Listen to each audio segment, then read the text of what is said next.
வணக்கம், welcome to பயோசீட்ஸ். Okay, இன்றைக்கு வந்து நெற்பீடனத்தில் வந்து உள்ளார்ந்த நெற்பீடனம், அதுலேயும் ஸ்பெசிஃபிக்காக என்னது வெளிப்புற தடை பாதுகாப்பை பற்றி பார்க்க. உள்ளார்ந்த நெற்பீடனம் என்றால் என்னன்னு பார்த்தீங்கன்னு சொன்னால், பல வகையான நோயாக்கிகள், அதால் வரப்போகிற நோய், பிற பொருட்கள், அதால் வரப்போகிற பாதிப்புகள், அதில் இருந்து வேகமான தூண்டற்பெயர் மூலம் உடலை பாதுகாக்கின்ற பொறிமுறை.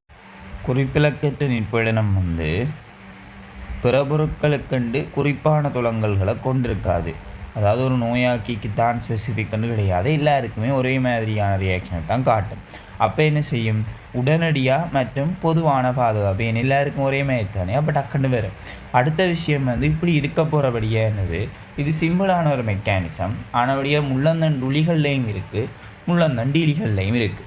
ஓகேயா, இப்போ உள்ளார்ந்த நெற்பீடனத்தில் வெளிப்புற தட பாதுகாப்பை பற்றி பார்க்க போகிறோம். இப்போ வெளிப்புற தட பாதுகாப்புண்டா என்னன்னா, பிற பொருட்கள் அதை மாதிரி நோயாக்கிகள் வந்து உடலில் ஊடுருவதை வந்து தடை செய்கிறதான் என்னது வெளிப்புற தட பாதுகாப்பு. இது வந்து முதலாவதாக நடக்க போகிறபடியே எதை சொல்கிறது வந்து ஃபர்ஸ்ட் லைன் டிஃபென்ஸ், இல்லாட்டி முதல் வரிசை பாதுகாப்புன்னு சொல்கிறோம். வெளிப்புற தட பாதுகாப்பில் வந்து மனிதத்தோல், இது ஒரு பௌதிக தடையாக இருக்க போகுது. அடுத்தது வந்து சீத மென்சவ்வுகள், இதுக்கும் ஒரு பௌதிக தடை தான். சுரப்புக்கள்ன்றது வந்து பௌதிக மற்றும் ரசாயன தடையாக இருக்க போகுது. தனித்தனியாக இப்போ பற்றி பார்ப்போம். மனித தோல் வந்து பார்த்திங்கன்னு சொன்னால் பலபடை கலங்களால் ஆக்கப்பட்டிருக்கு. மேட்டோல், தோற்படை, தோலுக்கு கீழான படைன்னு நாங்கள் காட்டியிருக்கிறோம். இப்போ அதில் வந்து மேட்டோலில் வந்து கெராட்டினேற்றப்பட்ட கலங்கள் வந்து காணப்படும்.